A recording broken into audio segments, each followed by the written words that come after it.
محترم بزرگ و عزیز دوستو، ایک مسلمان کے مکمل مسلمان ہونے کے لیے، ایک دیندار کے مکمل دیندار ہونے کے لیے ضروری اور شرط یہ ہے کہ وہ اللہ کے حقوق کو ادا کرنے والا ہو اور اللہ کی مخلوق کے حقوق کو بھی ادا کرنے والا ہو۔ کامل مسلمان بننے کے لیے، سچا اور پکا، پورا اور مکمل دیندار ہونے کے لیے شرط اور لازمی بات یہ ہے کہ وہ حقوق اللہ کو ادا کرنے والا ہو اور حقوق اللہ کے ساتھ ساتھ حقوق العباد کو بھی ادا کرنے والا ہو۔ اس لیے کہ یہ بات ہمارے ذہنوں میں ہونی چاہیے، دین نام ہے حقوق کے ادا کرنے کا، دین نام ہے حقوق کے ادا کرنے کا۔ کس کا حق ادا کریں گے؟ اللہ کا حق ادا کرنا ہے، اللہ کے بندوں کے حقوق کو ادا کرنا ہے، اللہ کی اور دوسری جو مخلوقات ہیں ان کے بھی حقوق ہیں، ان حقوق کو ادا کرنا، اس کا نام دین ہے۔ تو جو ان حقوق کو ادا کرنے والا ہوگا وہ دیندار کہلائے گا۔ تو اس لیے یہ بنیادی بات ہے جو ہمارے دل و دماغ میں ہونی چاہیے۔ ہم اپنے دل کی گہرائیوں میں یہ بات بٹھائیں کہ دین نام ہے حقوق کا، اور دیندار کہتے ہیں اس کو جو ہر ایک کا حق ادا کرنے والا۔ تو کامل مسلمان ہونے کے لیے، سچا اور پکا دیندار ہونے کے لیے حقوق اللہ کو ادا کر لینا صرف کافی نہیں ہے، بلکہ حقوق اللہ کے ساتھ ساتھ اللہ کی مخلوق کے جو حقوق ہیں اس میں انسان بھی آتے ہیں، جانور بھی آتے ہیں، اور اللہ کی دوسری مخلوقات بھی آتی ہیں۔ ان سب کے حقوق کو ادا کرنے والا یہ کامل مسلمان کہلائے گا۔ ہم اپنے معاشرے پر نظر ڈال کر کے دیکھیں، معاشرے کا حال یہ ہے کہ کچھ حضرات ایسے ہیں، کچھ لوگ ایسے ہیں جو نماز روزے کے پابند ہیں، وقت پر زکوٰۃ ادا کرنے کے پابند ہیں، نوافل کے پابند ہیں، تہجد اور اشراق اور چاشت کے پابند ہیں،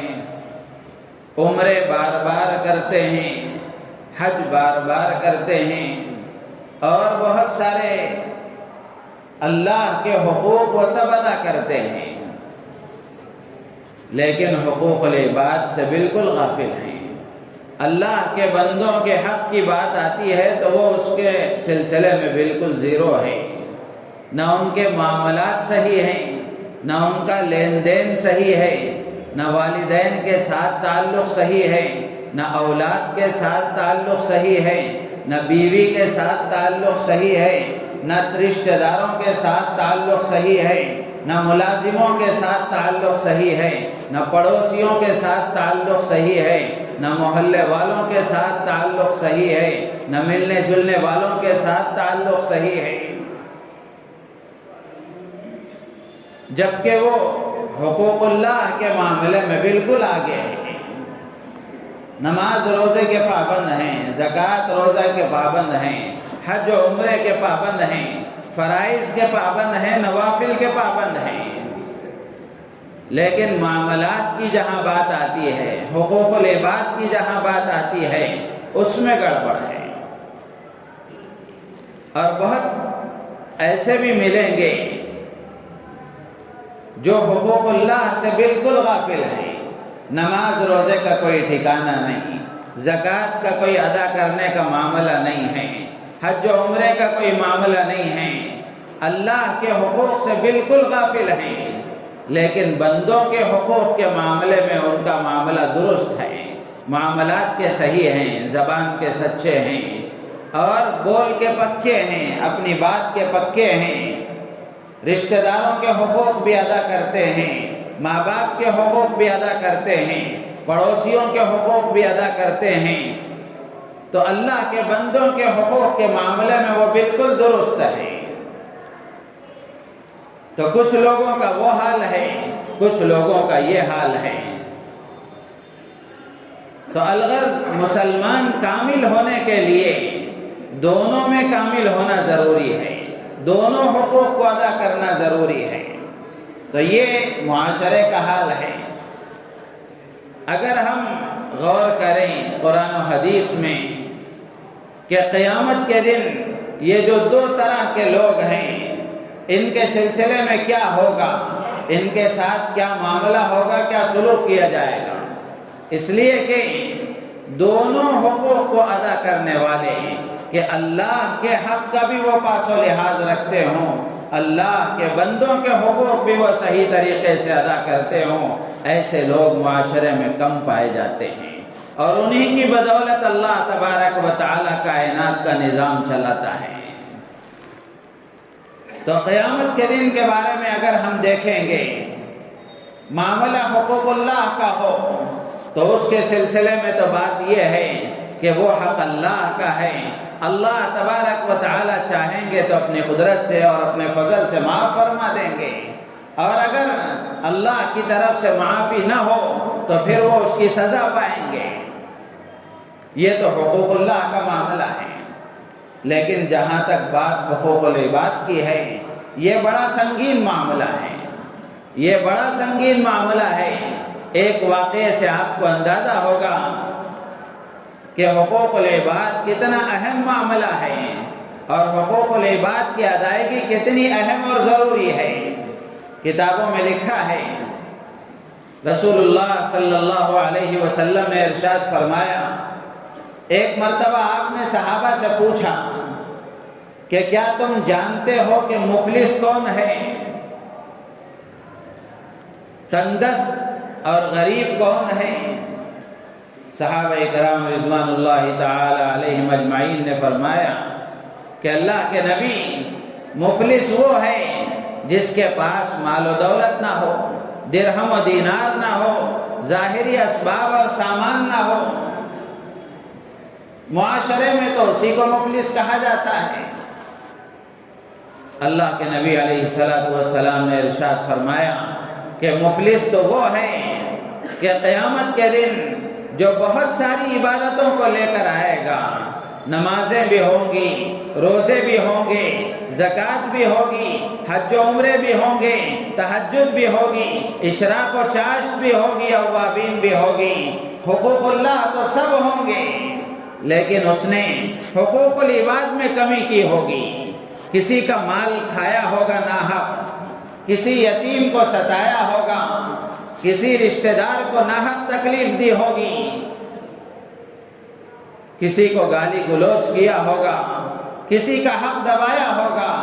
بہنوں کا حق میراث میں دیا نہیں ہوگا۔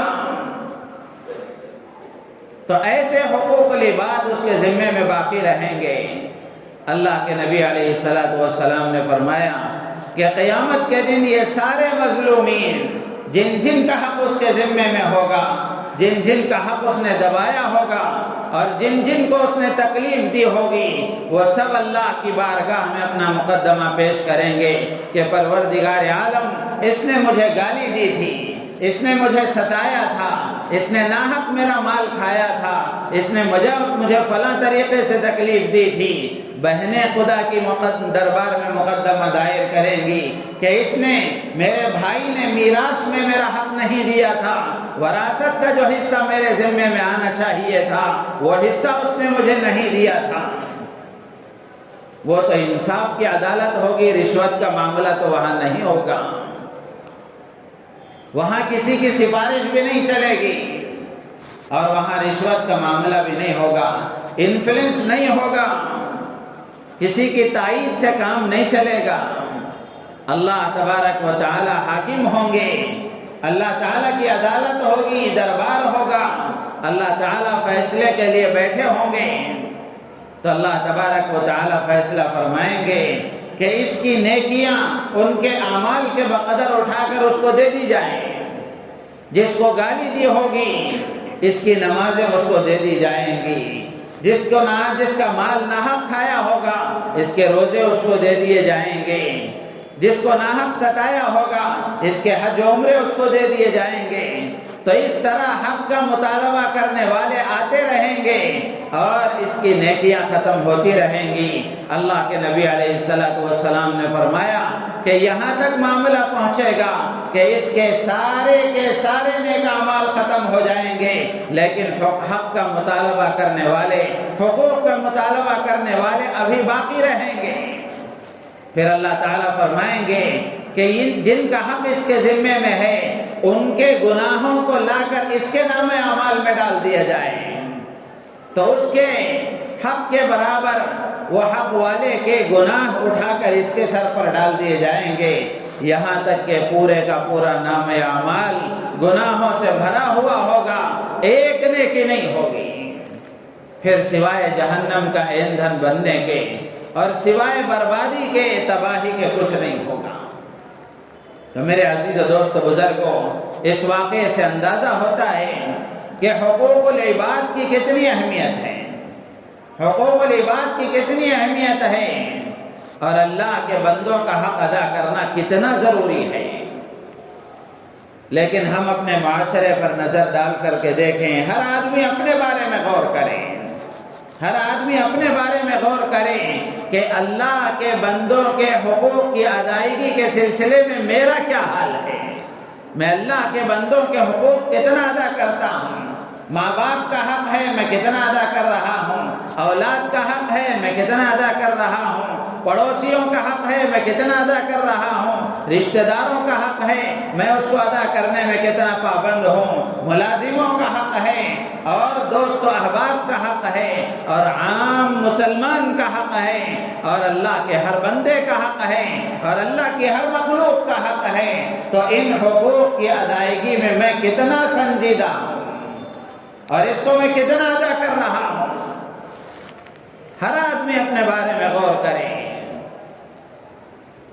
اگر ہم غور کریں گے تو اندازہ ہوگا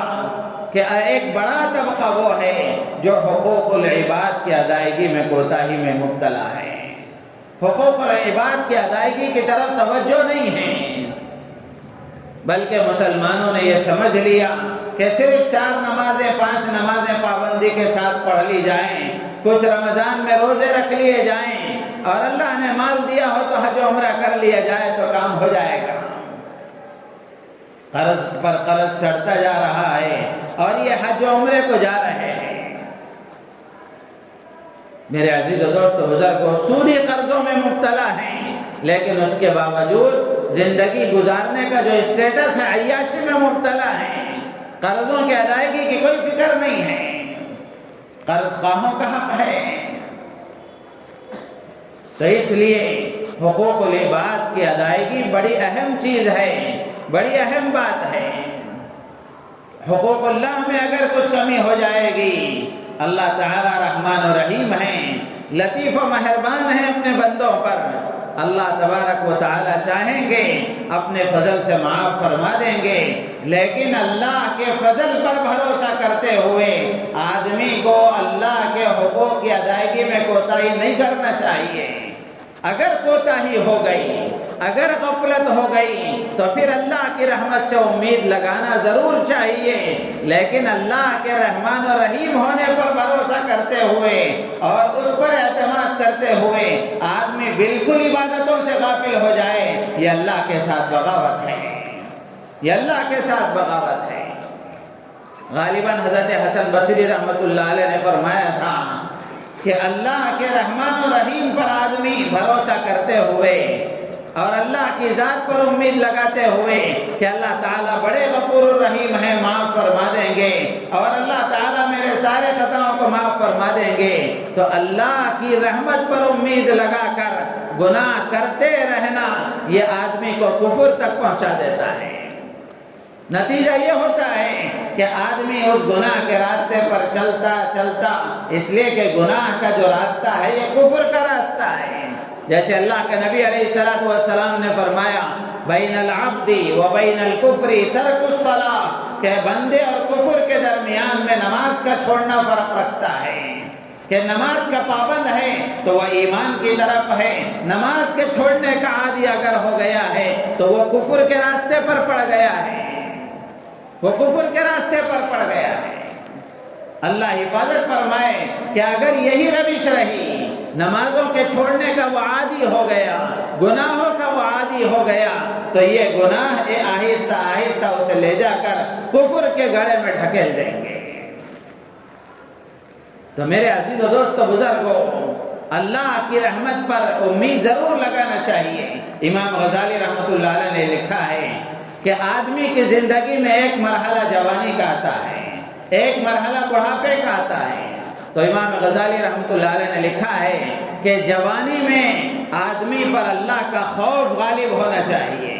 اللہ کا ڈر غالب ہونا چاہیے۔ ہر کام کرتے ہوئے، نیک کام کرتے ہوئے بھی آدمی کرتے ہوئے یہ ڈرے کہ یہ میرا عمل اللہ کی بارگاہ میں قبول ہوگا کہ نہیں ہوگا۔ آدمی ڈرتا رہے، اس لیے کہ جو ڈر ہے یہ آدمی کو صحیح راستے پر رکھے گا، صحیح راستے پر رکھے گا۔ ماں باپ کا ڈر ہوتا ہے تو ماں باپ کے ڈر کی وجہ سے بچہ غلط کام نہیں کرتا، غلط کام نہیں کرتا۔ اور جن بچوں کے دلوں میں ماں باپ کی عظمت نہیں ہوتی، ماں باپ کا ڈر اور خوف نہیں ہوتا، وہ بچے خاندان کے لیے بدنامی کا سبب بنتے ہیں، آوارہ ہو جاتے ہیں، عیاش ہو جاتے ہیں، اور ماں باپ کے لیے درد سر بن جاتے ہیں، وبال جان بن جاتے ہیں، اور پھر اس کے بعد وہ خاندان کے لیے بدنامی اور بدنما داغ بن جاتے ہیں۔ تو ماں باپ کا ڈر بچے کو غلط کاموں سے بچاتا ہے، تو بالکل اسی طریقے سے خدا کا ڈر اور خوف بندے کو گناہوں سے بچاتا ہے، اس کو صحیح راستے پر رکھتا ہے۔ اللہ کے نبی علیہ السلام کی مسنون اور معصور دعاؤں میں ہے، اللہ کے نبی علیہ السلام نے یہ بھی مانگا کہ پروردگار تیرا اتنا ڈر اور خوف میرے اندر پیدا فرما جس کی وجہ سے میں تیری نافرمانی سے بچ جاؤں۔ دعا مانگ کر بتائیے اللہ کے نبی نے، اور مانگنے کا سلیقہ سکھایا ہے کہ تم دنیا کی ساری چیزیں مانگتے ہو، آخرت کی بھلائیاں مانگتے ہو، مانگنے کی ایک چیز یہ بھی ہے کہ اللہ کا ڈر اور خوف بھی مانگو کہ اللہ تیرا اتنا ڈر اور خوف میرے اندر پیدا فرما جس کی وجہ سے میں تیری نافرمانی سے بچ جاؤں۔ دو چیزیں ہیں جو آدمی کو گناہوں سے بچاتی ہیں، ایک اللہ کا ڈر اور خوف ہے، اور دوسرا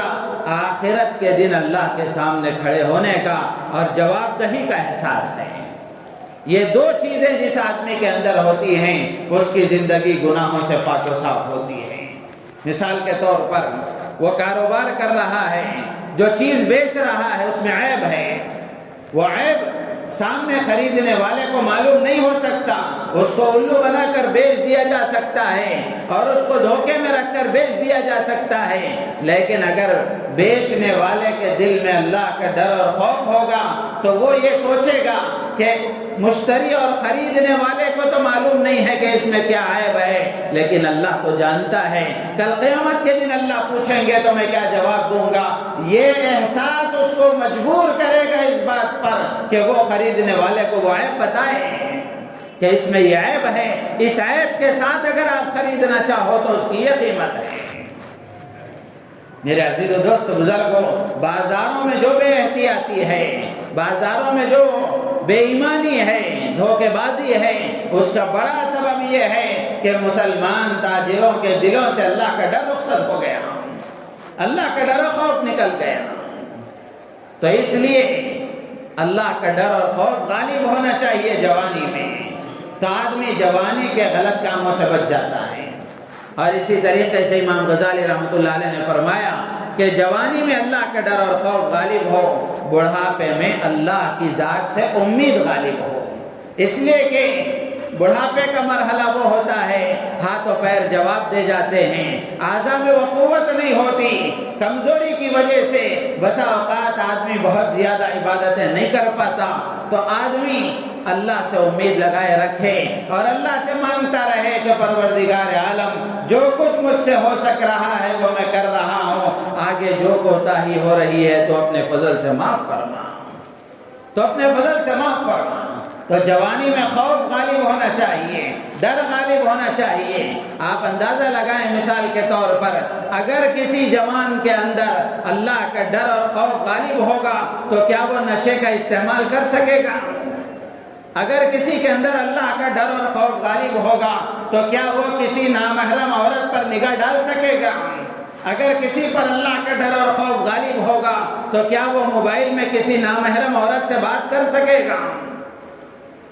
ہرگز نہیں کر سکتا۔ تو اسی لیے اللہ کے ڈر اور خوف کو اللہ کے نبی نے مانگا ہے اور ہم کو تعلیم دی ہے کہ تم اللہ سے اتنا ڈر اور خوف مانگو کہ اللہ تیرا اتنا ڈر اور خوف عطا فرما کہ جس سے ہم گناہوں سے بچ جائیں، تیری نافرمانی سے بچ جائیں۔ تو اس لیے حقوق اللہ کے معاملے میں بھی آدمی اللہ کی ذات پر امید لگائے، غافل نہیں ہونا چاہیے۔ کوتاہی ہو گئی، غفلت ہو گئی کبھی کبھار تو آدمی کو اللہ سے امید لگا کر اپنی توبہ اور استغفار کے ذریعے سے اللہ کے قریب ہونے کی کوشش کرنا چاہیے، لیکن اس کے بجائے اللہ کی ذات پر امید لگائے ہوئے بالکل حقوق اللہ سے غفلت برتی جائے، یہ ایک مسلمان کی شان نہیں ہو سکتی۔ معاملہ حقوق العباد کا ہے، اس میں تو بہت چوکنا ہونا چاہیے آدمی کو جائزہ لینا چاہیے کہ کن بندوں کا میرے ذمے میں حق ہے اور اس کو ادا کرنے کی کیا شکلیں ہیں، اور اللہ سے یہ دعائیں مانگنی چاہیے کہ اللہ تیرا جو حق مجھ پر ہے اس میں جو کوتاہی مجھ سے ہو رہی ہے اپنے فضل سے معاف فرما، اور بندوں کے جو حقوق میرے ذمے میں ہیں جو مجھے یاد ہیں ادا کرنے ہیں ان کو ادا کرنے کی شکلیں صورتیں پیدا فرما، اور جن بندوں کے حق میرے ذمے میں ہیں لیکن میرے دل و دماغ سے وہ نکل رہے ہیں، مجھے یاد نہیں ہیں، اے اللہ ان حقوق کی ادائیگی کی بھی مجھے توفیق عطا فرما، اور اگر حقوق العباد کی ادائیگی میں کچھ کمی کوتاہی ہو جائے تو قیامت کے دن اے پروردگار ان حقوق کے معاملے میں میری پکڑ نہ فرما کر اپنی طرف سے ان بندوں کو حق دے کر میرے لیے راحت کا انتظام فرما۔ تو اللہ سے یہ دعائیں مانگنی چاہیے، اپنے بس کی کوشش کرتے رہنا چاہیے، اور جتنے حقوق وہ یہاں ادا کر سکتا ہے ان کو ادا کرنے کی کوشش کرنے کے ساتھ ساتھ جو کمی کوتاہی ہو رہی ہے اللہ سے اس طرح کی دعائیں مانگنی چاہیے کہ اللہ قیامت کے دن ان بندوں کا حق تو اپنی طرف سے ادا فرما کر میرے لیے آسانی کا معاملہ فرما دے۔ تو اس لیے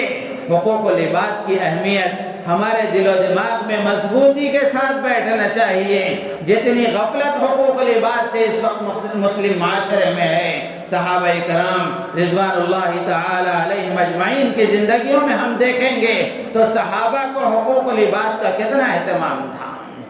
تو اس لیے گزشتہ یا اس سے پیوستہ جمعہ میں نے پڑوسیوں کے حقوق پر بات کی تھی۔ یہ پڑوسیوں کا حق بھی حقوق العباد میں آتا ہے۔ تو علماء نے لکھا ہے کہ بندوں کے حقوق میں سب سے پہلا حق ماں باپ کا ہے،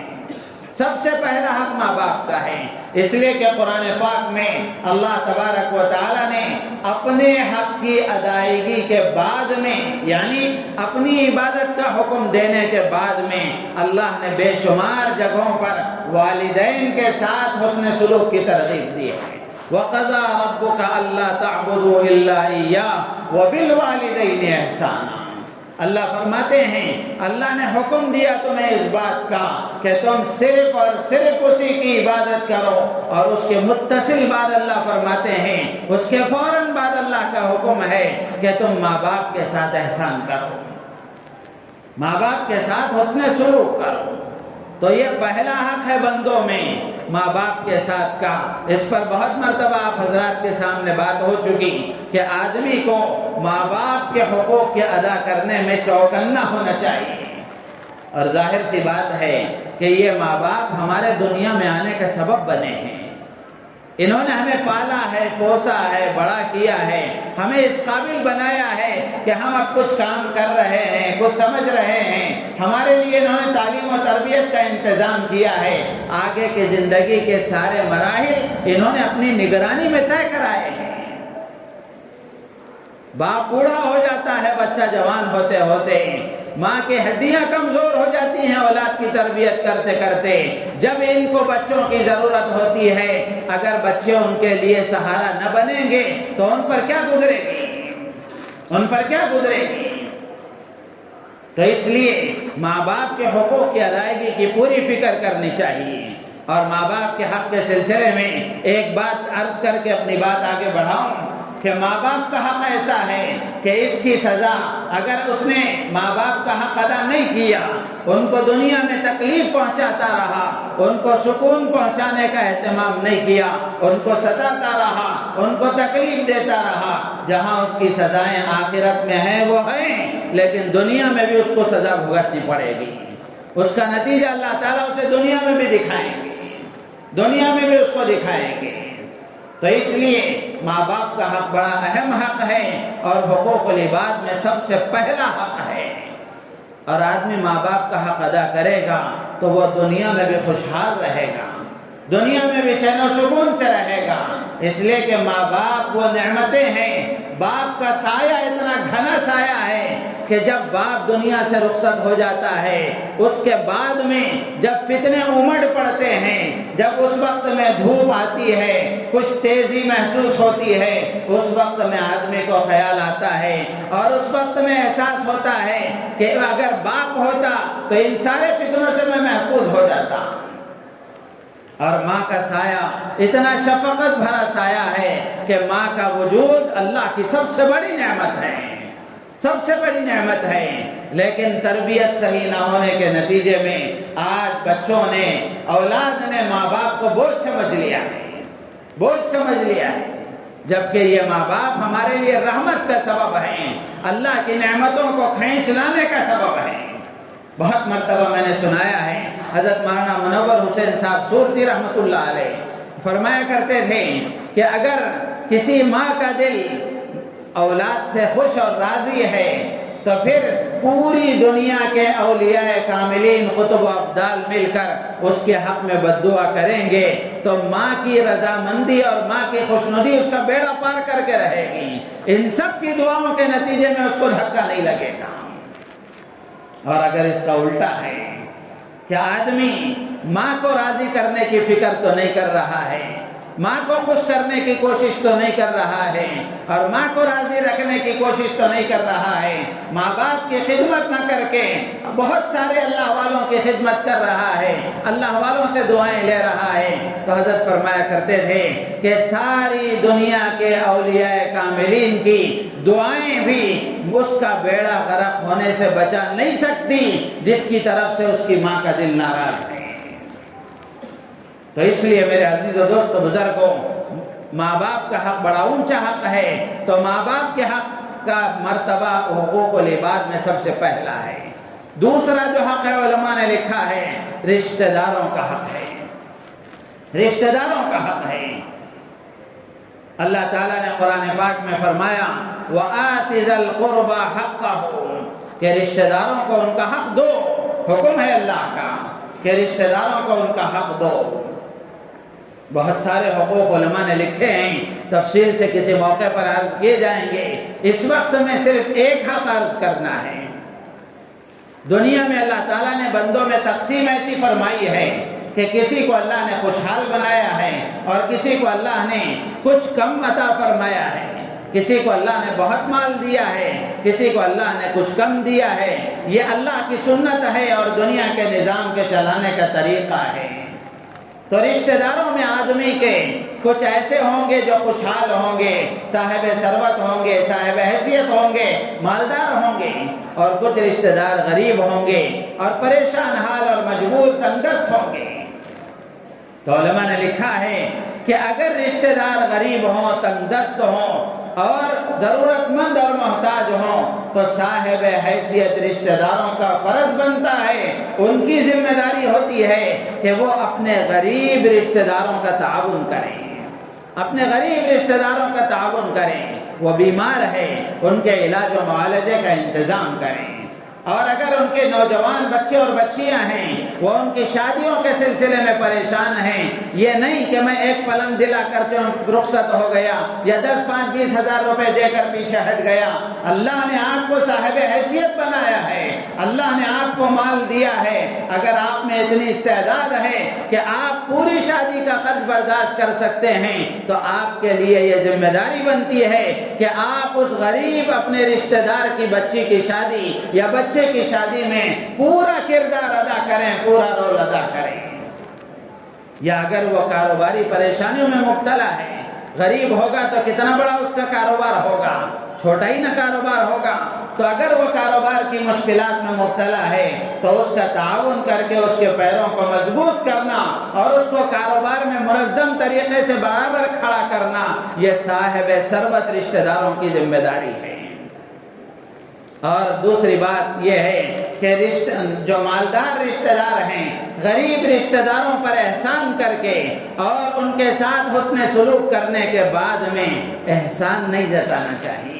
احسان نہیں جتانا چاہیے، اس لیے کہ قرآن اللہ کا معجزانہ کلام ہے۔ اللہ تعالیٰ نے رشتہ داروں کے حق کے ادا کرنے کے لیے جو جملہ استعمال فرمایا ہے وہاں مالدار رشتہ دار کی عقل کو اللہ نے ٹھیک کیا ہے۔ وَآتِ ذَا الْقُرْبَى حَقَّهُ، رشتہ داروں کو ان کا حق دو۔ اللہ تعالیٰ یہ نہیں فرما رہے ان پر احسان کرو، بلکہ اللہ تعالیٰ یہاں اس کا دماغ ٹھیک کرتے ہوئے فرما رہے ہیں کہ تم غریب رشتہ دار کے ساتھ حسن سلوک جو کر رہے ہو یہ احسان نہیں ہے، بلکہ تمہارے ذمے میں جو حق تھا وہ تم ادا کر رہے ہو، تمہارا جو فرض تھا وہ تم ادا کر رہے ہو، ان پر احسان نہیں کر رہے ہو۔ بالکل اسی طرح جیسے عام غریب پر آپ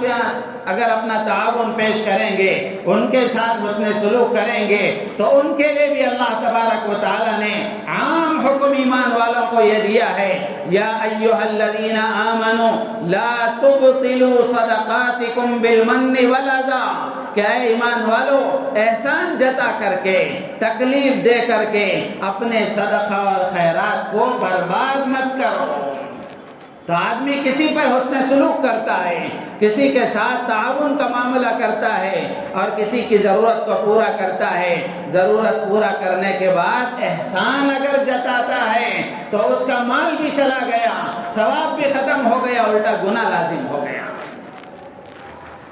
تو اس لیے مالدار رشتہ داروں کی ذمہ داری ہے کہ وہ اپنے غریب رشتہ داروں کو ان کے پیروں پر کھڑا کریں، ان کو مضبوط کریں، ان کا تعاون کر کے ان پر احسان نہ جتائیں۔ ورنہ میرے عزیز و دوست و بزرگوں، ہم خود اپنے معاشرے میں دیکھیں، غور کریں، آپ کو بھی بہت سارے ایسے نظر آئیں گے، میرے علم میں بھی ہے، میں نے بہت سوں کو دیکھا ہے کہ آپ اللہ نے کچھ مال دے دیا اپنے غریب رشتہ داروں کے بچوں اور بچیوں کو، گویا انہوں نے اپنا خادم بنایا ہوا ہے، اپنا خادم بنایا ہوا ہے، ان کی کوئی حیثیت نہیں ہے، وہ آتے ہیں ان کے گھر میں تو دیکھنے کا انداز الگ ہے، ان کے ساتھ سلوک کا انداز الگ ہے، بولنے کا انداز الگ ہے، ان کے ساتھ برتاؤ کا انداز الگ ہے۔ یہ دوہرا معیار اللہ کو پسند نہیں ہے، اور کسی کو نیچا دکھانے کی ذمہ داری اور نیچا دکھانے کا حق اللہ نے کسی کو نہیں دیا ہے۔ اس کو غریب بھی اللہ نے بنایا ہے، آپ کو مالدار بھی اللہ نے بنایا ہے، تو یہ اللہ کی تقسیم ہے، آپ کے ذہن کا کوئی امتحان نہیں ہے۔ تو میرے عزیز و دوست و بزرگوں، مالدار رشتہ داروں کی ذمہ داری بنتی ہے کہ وہ اپنے غریب رشتہ داروں کا خوب تعاون کریں۔ اس وقت کی سب سے سخت ضرورت ہے کہ اگر ہر معاشرے میں، ہر خاندان میں کچھ مالدار ہیں، کچھ غریب ہیں، کوئی بھی خاندان آپ لے لیں، ہر خاندان کا یہی حال ہے، اگر ہر خاندان کے مالدار یہ طے کر لیں کہ اپنے خاندان کے جو غریب ہیں ان کا تعاون کریں گے، ان کی ضروریات کو پورا کریں گے، ان پر احسان نہیں جتائیں گے، تو آپ اندازہ کر کے دیکھیں اور اندازہ لگائیں کہ کتنا بڑا خیر کا کام ہو جائے گا، کتنے غریبوں کی ضرورت پوری ہو جائے گی، کتنی نوجوان بچیوں کی وقت پر شادی ہو جائے گی۔ حسن ہے، خوبصورتی ہے، عمر ہے، سب کچھ ہے، لیکن غربت کا دھبا ہونے کی وجہ سے نوجوان بچیوں کی عمریں گھروں میں ضائع ہو رہی ہیں۔ ذمہ دار کون ہے؟ ذمہ دار وہ ہیں، معاشرہ بھی ذمہ دار ہے، اور اس کے ساتھ ساتھ اللہ کے وہ بندے جن کو اللہ نے مال دیا ہے، خاندان کے وہ افراد جن کو اللہ نے مال دیا ہے، ان کی اس طرف سے بے توجہی اور غفلت وہ بھی ذمہ دار ہے۔ اور اگر غریب رشتہ داروں کا تعاون کریں گے تو اللہ کے نبی علیہ السلام نے حدیث میں ارشاد فرمایا کہ ان کو دوہرا اجر ملے گا، دوہرا اجر ملے گا۔ اگر کوئی عام غریب پر صدقہ کرتا ہے، اس کی مدد کرتا ہے، اس کو تو ایک ثواب ملے گا۔ اگر کوئی غریب رشتہ دار کی مدد کرتا ہے، اللہ کے نبی نے فرمایا کہ سنتان، اس کو 2 ثواب ملیں گے، 2 ثواب ملیں گے۔ ایک صدقۃ وصلۃ رحم، ایک تو اس کو صدقہ کرنے کا ثواب ملے گا، اور دوسرا رشتہ داروں کے حقوق کی ادائیگی کا ثواب ملے گا۔ ایک واقعہ عرض کر کے میں اپنی بات ختم کرتا ہوں۔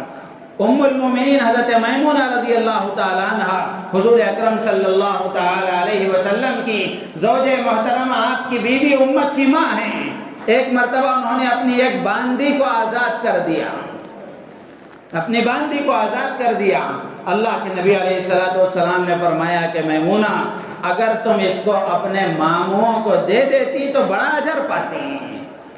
ان کے ماموں محتاج تھے، ضرورت مند تھے۔ اللہ کے نبی علیہ السلام نے حضرت میمونہ سے فرمایا کہ اگر تم اس کو اپنے ماموں کو دے دیتی تو تم اور زیادہ اجر پاتی۔